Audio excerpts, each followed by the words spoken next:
All right, we are now into our last chapter, chapter 7. We did not cover chapter 6, but we will cover chapter 7. So 7.1, we're talking about conic sections, all three of these sections in chapter 7. But the first one is ellipses. So we're going to cover those things, standard form, ellipses centered at the origin, and translations meaning not centered at the origin. All right.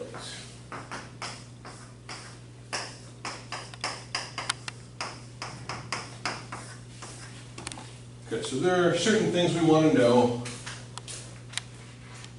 about an ellipse. I think we're all probably familiar with the shape of an ellipse. We're going to be dealing with ellipses that are longer along the x-axis, something like that, centered at the origin. We're going to call these the vertices, so the endpoints of this line here connecting the two ends here is called the major axis. So we'll label that.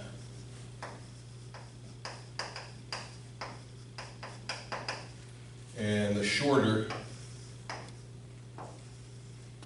axis is called the minor axis. All right, we're interested in where the center is and foci. Foci are points within the ellipse, and they are, I should write it a little closer to the truth, they're going to be equidistant from the center. So the foci are always the same distance away from the center on either side. You know, this is how planets revolve around stars and things like that, right? These are very well-known shapes. So we're going to be interested in finding the shape of a given ellipse, or given an ellipse, coming up with the equation for it. So the standard form for an ellipse is going to be, for this case, when it's longer along the x-axis than it is the y-axis, this one is going to be x squared over a squared plus y squared over b squared equals 1. Okay, so what we're going to notice here is the difference between the ellipses where the major axis is along the x-axis, or sometimes the major axis will be along the y-axis. In this case, it'll look like this.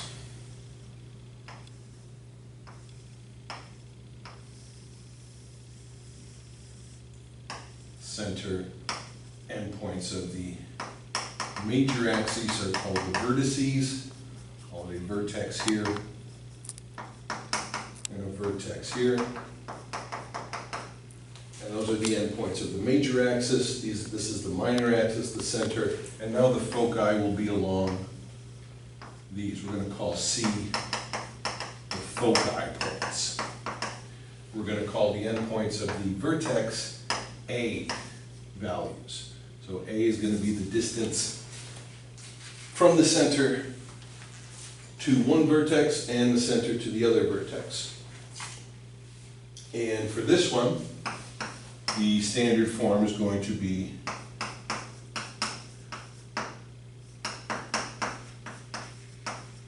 so notice the difference here. If it goes along the x-axis, then the A value is under the fraction with the x squared.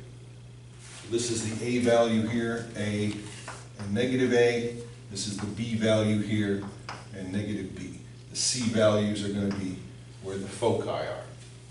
Same thing over here. The vertex is going to be A and negative A. Minor axis endpoints B and negative B. The foci are always along the major axis. And this is the minor axis. And here, notice the A value is under the y value. When it's elongated along the y-axis, the A is going to be under the y.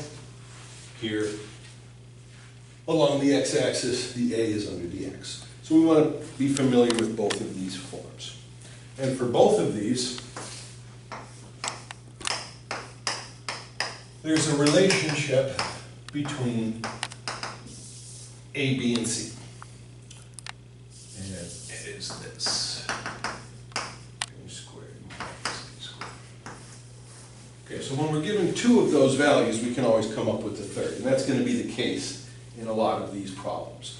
We're going to be we need to find the A, the B, and the C for each of these cases. Where are the endpoints of the major axis, the A values? Where are the endpoints of the minor axis, the B values? Where are the foci located? Where is the center? And then we can come up with the equation. Now, the center here is going to be at 0, 0. Right? When it's not 0, 0, we'll deal with that in a couple of minutes. But we'll deal with ellipses centered at the origin. This is centered at the origin. Also,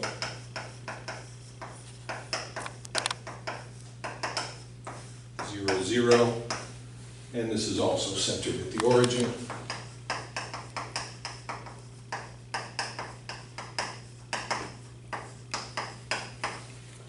And again, we'll deal with cases where they're not centered at the origin in a couple of minutes. Okay, so let's look at an example. So many times you'll be given the equation and you'll be asked to come up with the graph, okay, or at least a sketch of the graph. So here, let's say we're given the equation of an ellipse.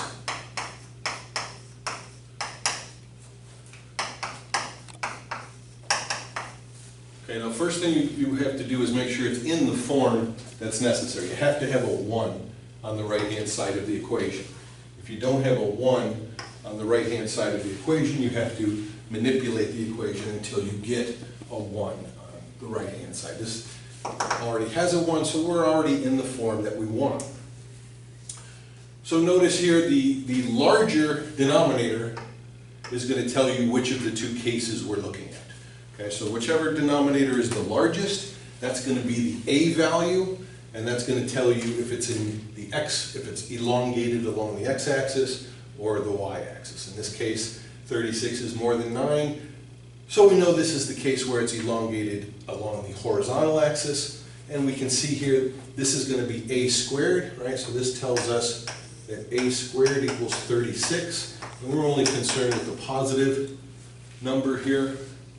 So we take the positive square root, which is 6, so now we know what A is, and B is going to be, B squared is 9, so we know B is going to be 3.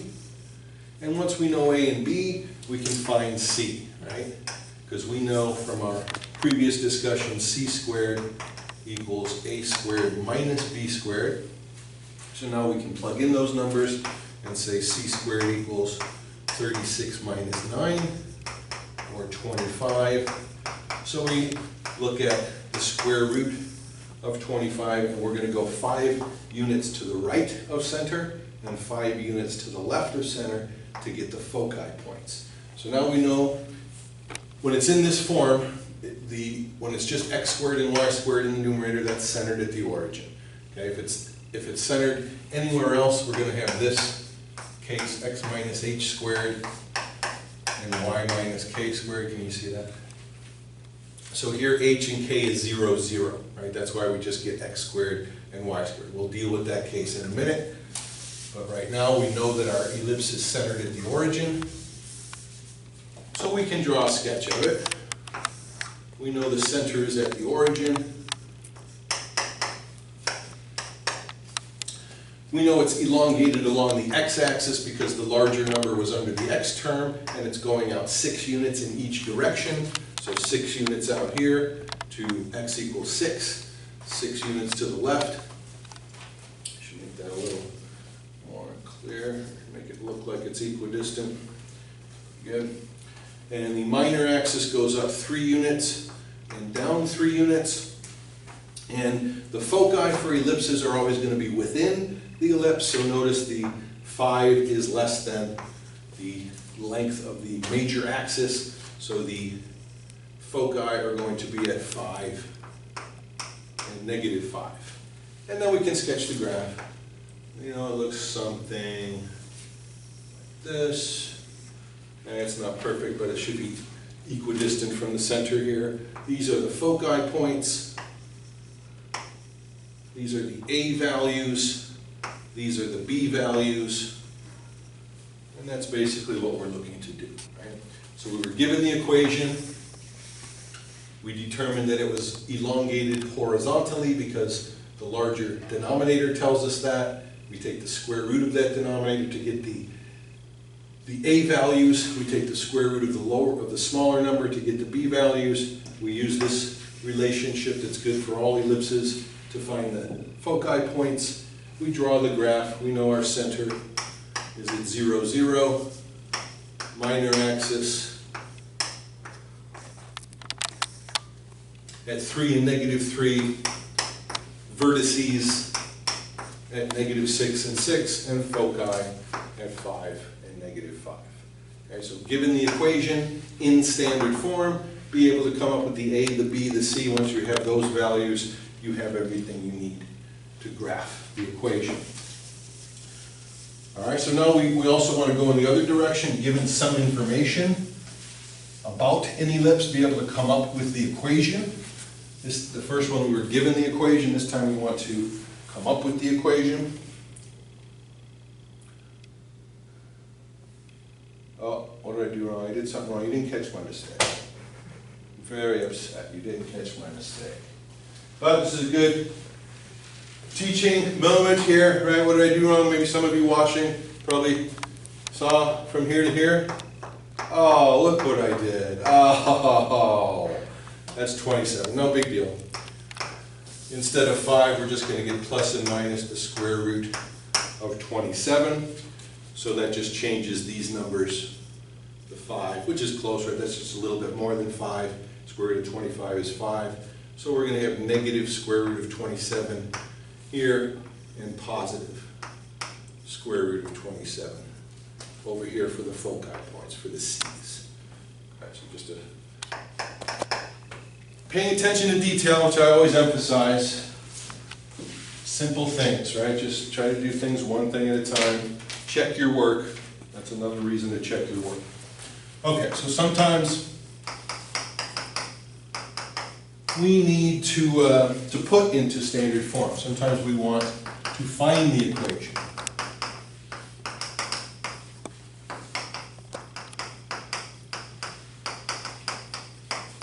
Of an ellipse, given some information about it.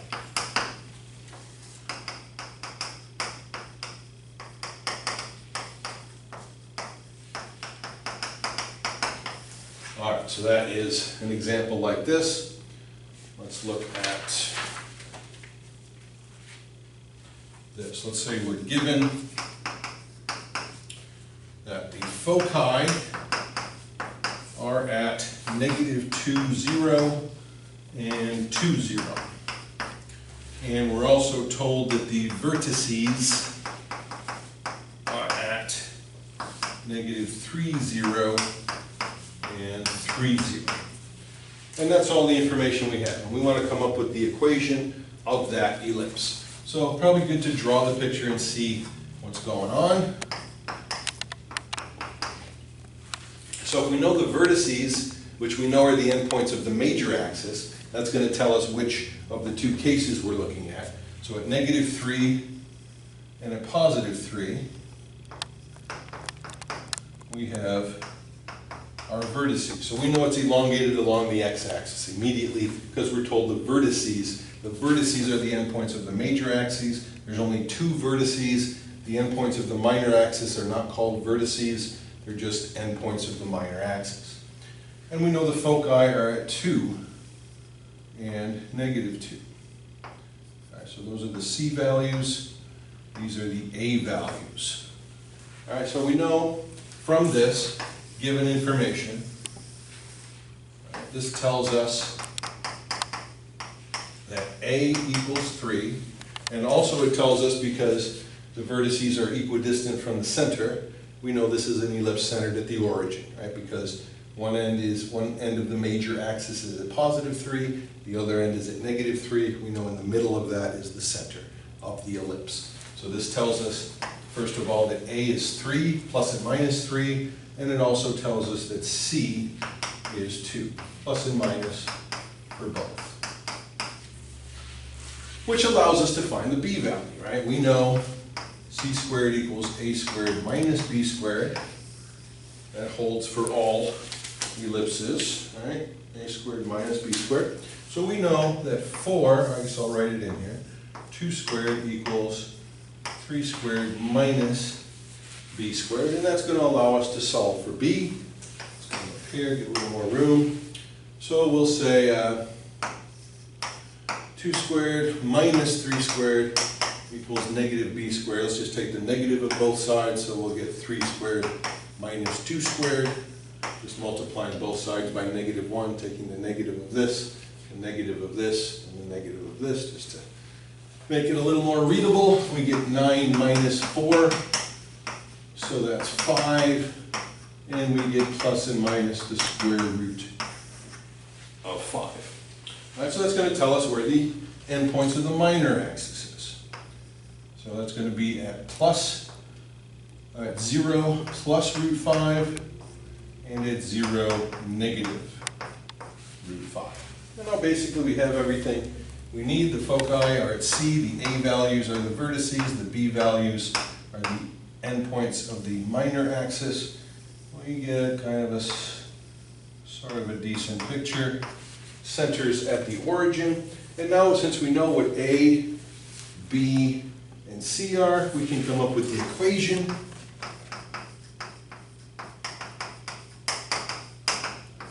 Remember, we know the equation is x squared over a squared, the a being the value of the distance from center of the major axis, the vertices, so we know that's 3. So we know we're going to get x squared over 3 squared plus y squared over the square root of 5 squared. C or B was the square root of 5 squared equals 1. And we can clean that up a little bit and say x squared over 9 plus y squared over 5 equals 1. Okay, so we were given this information and we were asked to come up with the equation. So you draw the picture first. It always makes it a lot clearer to know what direction you're looking at, where's the center. We've only done center at the origin so far, but the given information gives you the C values from the foci, the A values from the vertices, which allows you to find the B values, and then you have everything you need to come up with the equation. Remember, the larger number goes under the direction of elongation of the ellipse, so we put the 3 is larger than the square root of 5, and we square those values to come up with the equation. Okay, so we've only dealt with equations that were, well, the only equation we dealt with was already nicely put in standard form. Let's look at one where we have to do a little bit of work to get it into the form we want. And then the question's the same.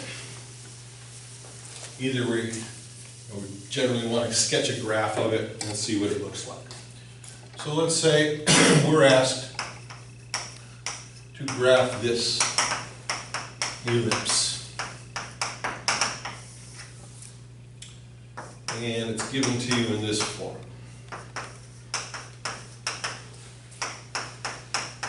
All right, now that is an ellipse, but it doesn't look like the equation that we have. So remember what we said, we need to have a 1 over here on the right-hand side of this equation. So what we're going to do is divide both sides of the equation by that number, 144. So we get a 1 on the right-hand side, and obviously if we do something to one side of the equation, we have to do it to the other side.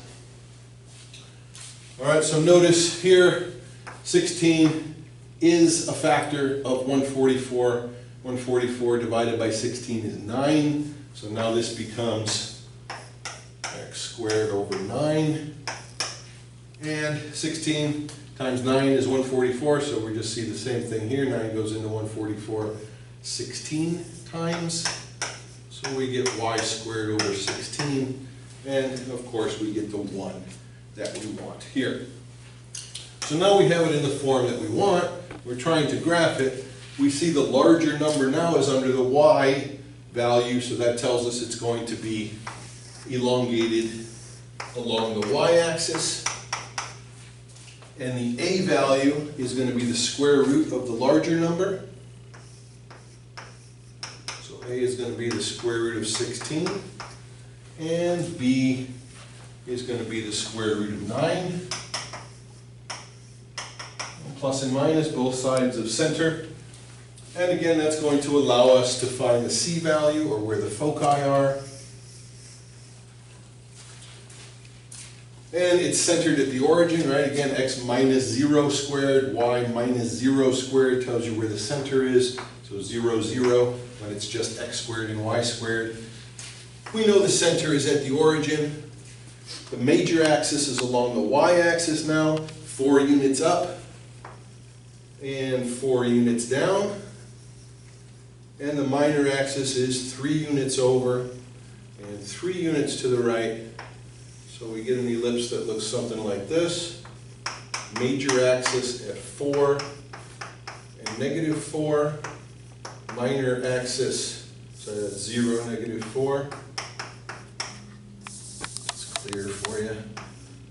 0, negative 4, and 0, 4. 3, 0, and negative 3, 0. Center is at 0, 0. And all that's left is the c squared. Yeah, so c squared is a squared minus b squared. So we know a is 4. We get 16 minus 9. So c squared is 7. And c is plus and minus the square root of 7. So that tells us where the foci are. And we know the foci are always along the major axis. Notice this number is less than 4. They're always within the ellipse. So here we have the point 0, positive square root of 7, and 0, negative square root of 7. And that's what we were asked to do. We were asked to graph the original equation. First we had to change it, to put it into standard form, to identify which direction it is. The A, the B leads to the C, and allows us to graph. All right, so another thing we have to deal with in this section on ellipses is when they're not centered at the origin. So again, this is just a translation like we were looking at, I believe in chapter 1 way back. Just moving the ellipse anywhere so that the center can be anywhere, not just at the origin, right? So, for any ellipse, or let's say for an ellipse centered at the point HK, the equation is going to be as follows. And this is the same equation, it's just we were using 0, 0 before. So this is going to be x minus h squared over a squared plus y minus k squared over b squared equals 1. And center at h. Okay, now this is we have the a under the x value, so this is an ellipse that is elongated along the x-axis. Again, if we switch the a and b, if the larger value is under the y, then it's elongated along the y-axis. All right, and this is also, you can see on page 666, there's a nice table there explaining these equations. All right, so basically you'll be given same types of 2 questions, right? You'll be given the equation, you'll be asked to graph it, or you'll be given some information and asked to come up with the equation. So let's say we are given, or let's say we want to graph this ellipse. So let's just separate this. So we're going to graph x plus 1 squared over 9 squared plus y minus 2 squared over, not 9 squared, just 9 and over 4 equals 1. So again, if we have to change things to get a 1 over here, that's your first step. We already have a 1 here, so it's already in the form that we want. If it's not in this form, we have to put it into that form. For this example, we see that it is in fact in the form that we want. The larger number is under the x fraction, under the x value in the numerator, so we know this is along the horizontal axis with an a value of 3, a b value of 4, and a center at -1, positive 2, right? X minus h, so the h here is negative 1, and y minus k, so the k is positive 2. So here we know the center is at negative 1, positive 2, a is 3, and b is 2. All right, we can deduce, is that the word? Deduce, I think so. From that equation, that the center is at negative 1, 2, a is the square root of 9, and b is the square root of 2. Okay? So we have a lot of information now, and we can go about trying to graph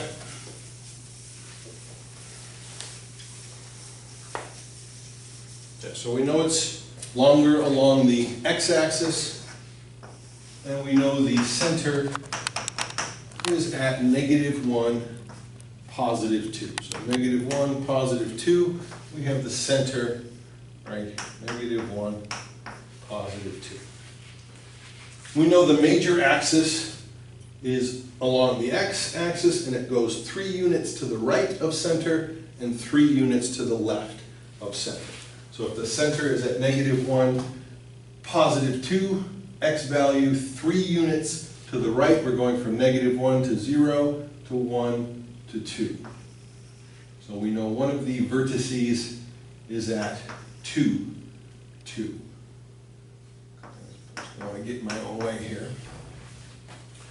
2, 2. And then the other vertex is 3 units to the left. So if this is negative 1, we're going negative 2, negative 3, negative 4. Here is 0 and 1. So we go 3 units over to find the other a value, and that's going to be negative 4, 2. And that's the a value. The b value is 2, so from the center, we move 2 units down, so the y value decreases by 2, from 2 to 1 to 0. So one of the endpoints of the minor axis is down there at negative 1, 0, and 2 units up. This is 2, 3, 4. So we go 2 units up and get negative 1, 4. So that's a b value. This is a b value. Here were the a values. And this was the center. And now we know what the ellipse looks like. I'm going to get this, so I didn't want to get my own way here. But we can see kind of looks like this. The center here, we said this was negative 4, 2. So all that's left is the foci. This is the major axis here. We went a units from the center to get one end of the major axis. We went a units to the left of center to get the other endpoint of the major axis. We went b units up to get one endpoint of the minor axis. We went b units down to get the other endpoint of the minor axis. And we have a and b, so that allows us to find c. A squared again equals, or c squared equals a squared minus b squared. So c squared is going to be 9 minus 4 again. We get plus and minus the square root of 5. Then we solve for c. So we go the square root of 5 units to the right of center to find one foci, and we go the square root of 5 units to the left to find the other foci. So it's going to be the x value, negative 1 minus square root of 5, 2. Right, that's the x value here, negative 1 minus square root of 5, and negative 1 plus square root of 5, 2 are where the foci are. It's actually not the c value technically. We added the c value to the center to get one foci. We subtracted the c value from the center to get the other foci. All right, so that's an example of an ellipse centered somewhere other than the origin. And one last thing in this section. Remember, I mentioned a while ago about completing the square and how it shows up in other places. We first looked at completing the square, I believe, in chapter 1. We saw it again with circles. And now we're going to see it again here with ellipses. So, it same question, we're given an equation of an ellipse and we want to graph it, right? So this is going to be number 51 on page 671. And we're given an ellipse, but it's not in a form that we have seen so far. So we have 9x squared, 25y squared, 36x, 50y, minus 164 equals 0. So believe it or not, that is actually an ellipse. And we want to, first, obviously, we need to change the form of this and get it into the form that we like to see, which we have been working with so far. So we need to complete the square on the x values.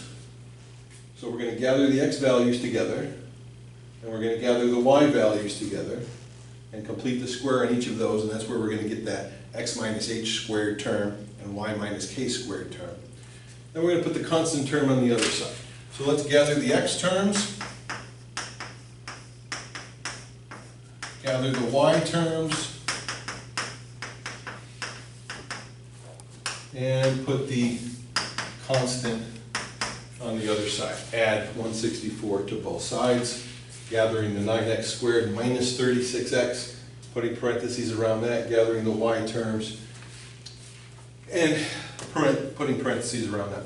So we want to complete the square here. If you remember back to when we did that, we said we have to have a 1 in front of the x squared term, and we have to have a 1 in front of the y squared term before we start the process of completing the square. So we got to factor that 9 out here. Okay, 9x squared minus 36x. So we factored the 9 out. Here we have to factor a 25 out. And we get okay, so nothing happens to the right-hand side. We still have 164. So now we're going to complete the square on this part here for the x's and come up with a perfect square trinomial, which is going to factor into our x minus h squared. And then we're going to complete the square on this, create another perfect square trinomial, which is going to become our y minus k squared. But we have to be extra careful there because whatever we add inside the parentheses here is being multiplied by 9. So we got to remember that when we balance the equation over here. Same thing here, whatever we add inside that to complete the square, we're actually multiplying by 25. So we have to make sure we account for that on the other side. So completing the square now. So now we're going to complete the square. Remember the process. We take the number in front of the x term to the first, which is -4. We take half of that and we square it. And that's what we add inside here to create a perfect square. Same thing here. We take the number in front of the term raised to the first. We take half of that and we square that half term. And that's what we're going to add inside that set of parentheses. So let's move over here and do that, creating that perfect square trinomial on the x's by adding 4, creating this perfect square trinomial by adding 1, and now we have to be careful. We added 4, but we really added 36 to this side, so we got to add 36 to this side. And we added 1, but we really added 25, so we got to add 25 to that side. Okay. All right, so now we've created those perfect squares. Remember, what this factors down into is always, the number we put here is always the same as we found to be half the b term in our little calculations here for completing the square. So -2 is what we're going to put in here. And same idea for the y's. Half the b term there was 1, +1, so we get that +1. We add all this up, and we get 225, I believe, yes. All right, so now we're kind of back to the earlier example where we had to divide the right-hand side to get the number 1. And that's where we are now. So from this point, this should be, this is very similar to what we did earlier. We want a number 1 on this side of the equation, so we're going to divide everything by 225, which means we have to divide this side by 225. Okay, so 9 over 225 is going to give us 25. So we end up with x minus 2 squared over 25. That's 9 over 225 becomes 1 over 25. And 25 over 225 becomes 9. So we get y plus 1 squared over 9. And we get the 1 that we wanted on the right-hand side.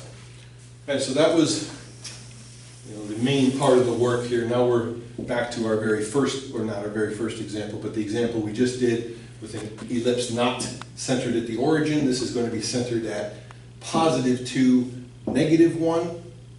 The larger denominator is under the x's, so this is elongated along the x-axis with an a value of 5 and a b value of 3. So we can list all of that information. Our center is at 2, negative 1. Our a value is 5, our b value is 3. So c squared again, a squared minus b squared. So c squared is going to be 25 minus 9, which gives us plus and minus 4 for the foci points. So we can graph that, or at least try to get a decent picture of that. We know the center is at 2, negative 1. We'll label the points at the end so they don't get in my own way. We see that the a value is 5, so we're going to go 5 units to the right and 5 units to the left. We're at 2, so 3, 4, 5, 6, 7. Over here is 1. Endpoint of the major axis, we're going 5 units to the left. So negative 1, negative 2, negative 3 is where the other end of the major axis is. Let me try to make this a little bit, just looks a little bit more equidistant. Let this be negative 3. It's not perfect, but they should be the same distance, right? This distance is 5, this distance is 5. The b value was 3, so we're going up 3 units from negative 1 to 0 to 1 to 2. For one endpoint of the minor axis, 3 units down, negative 2, negative 3, negative 4. For the minor axis, and the foci are 4 units to the right of center, so at 6. And 4 units to the left of center at negative 2. Our ellipse looks something like this, with a center at negative 1, or at 2, negative 1.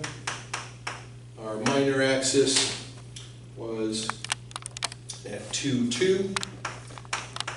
All right, 3 units up, 3 units down, 2, negative 4. Our major axis has endpoints at negative 3, negative 1. So negative 1 here, right? And at 7, negative 1. That's the major axis and the minor axis. And the foci points we said were at 6, negative 1, and at negative 2, negative 1. All right, not a perfect picture, but again, what you want to do is label the endpoints of the major axis, label the center, and negative 1 here, 2, negative 1, center. 4 units to the right for one foci, 4 units to the left for the other foci, so forth, so on. That's as good as we can do. All right, let's do one applied problem here. Sometimes you'll be asked to apply this information to an actual situation. So let's look at that. I'm going to look at checkpoint number 5 on page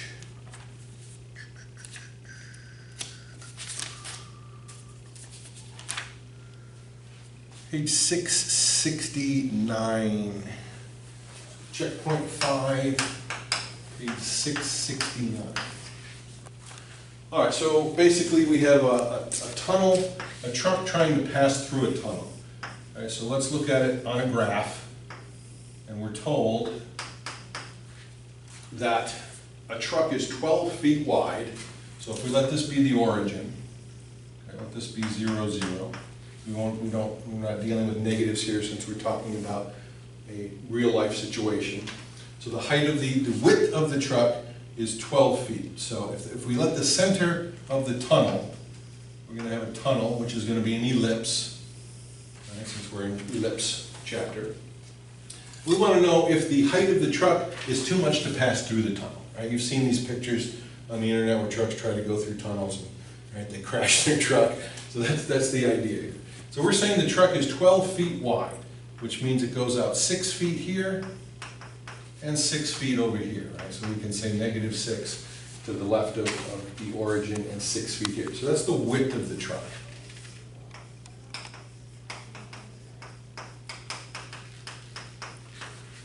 And the question is, and it's 9 feet high. Okay? So the truck is 9 feet high. And the height of the truck, we'll put that over here. Because we don't know if it's going to pass through the tunnel yet, so I don't want to draw the picture. All right, so the height of the truck is 9 feet. That's given. And given the width of the truck also. So given width and height. And we want to know if it will pass through this tunnel that is 40 feet wide and 10 feet high at its highest point. So we are told also that this distance from here to here is 40 feet, and we're told this is 10. So that point is 10. If we let this be feet, and y is feet, so we're going up 10 feet, 40 foot wide. This is all given information. Okay, this is given, the width of the truck and the height of the truck is given. So we want to know, is it going to pass through? So the question is, will the truck pass through the tunnel? So to answer that, basically we want to come up with the equation of that ellipse. Once we come up with the equation of that ellipse, we know the end of the truck here, it's 12 feet wide. So here we want to know what is the height at this point. All right, so once we come up with the equation of the ellipse, we can just plug x equals 6 into that equation and see how high the tunnel is at that point. If it's higher than 9 feet, then the truck passes through. If it's not, then it doesn't pass through. So let's do that. All right, so we want to find the equation.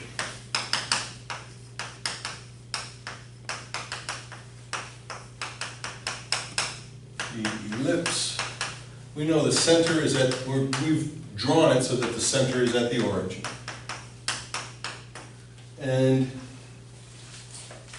the A values, if this is 40 feet wide, then this is going to be 20, and this is going to be -20. Right? 20 feet to the right, 20 feet to the left to get that 40 feet. Okay, so we know our A value is 20. We were also given the height of 10, so that gives us the B value. So the B is 10. And we know once we have A and B, we have C. Right? C squared is A squared minus B squared. So C squared is 100, wait, what am I saying here? Do x squared, 12 feet wide, blah, blah, blah. A is 20, B is 10, so C squared, where am I? 200, A squared is 400, B squared is 100, so C squared is 300. We don't really need C here. We're not really concerned with the foci, but it's just good practice. So that's why it wasn't on my page, so I said, what the hell is it? But it doesn't really matter what the foci are, but it's good practice. We already know A and B, and we know where the center is, so that gives us the equation, right? So this tells us the equation is x squared over a squared plus y squared over b squared equals 1. Right? Centered at the origin, a value is 20, b value is 10. We don't see the bottom of the ellipse because it doesn't apply to the problem. But now we have the equation.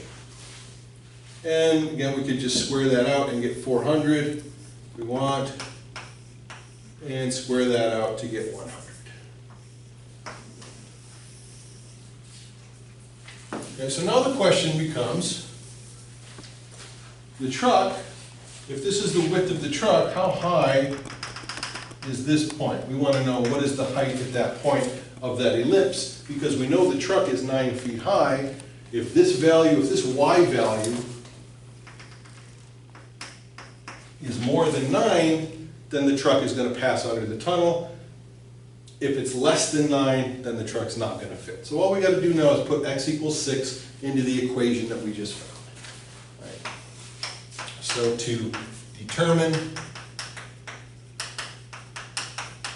if the truck passes through, we evaluate x equals 6 into the function. So we get 6 squared over 400 plus y squared over 100 equals 1, and we solve that equation for y squared. So we're going to isolate the term with the y squared in it. Y squared over 100 equals 1 minus, we'll square that 6 to get 36. Come over here, finish this off. Let's see here. We can also simplify that to y squared over 100 equals 1 minus 9 1/100ths, just to make it a little easier, simplify that fraction. If we multiply both sides by 100, we can get rid of the fraction, right? This is just a rational equation, back to chapter 1. Multiply both sides by the least common denominator. So we'll multiply both sides by 100.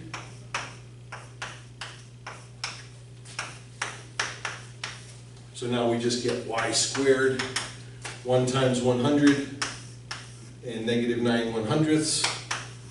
Right, so we end up with y squared equals 91. We're only concerned with the positive value here, square root of 91, which is approximately 9.4 feet. Well, the 9.4 feet, that means it's not the, oh no, the ellipse is 9.4 feet. So it is higher than the height of the truck. So there is going to be space for the truck to drive through. That's 7-1. All right, that took longer than I thought.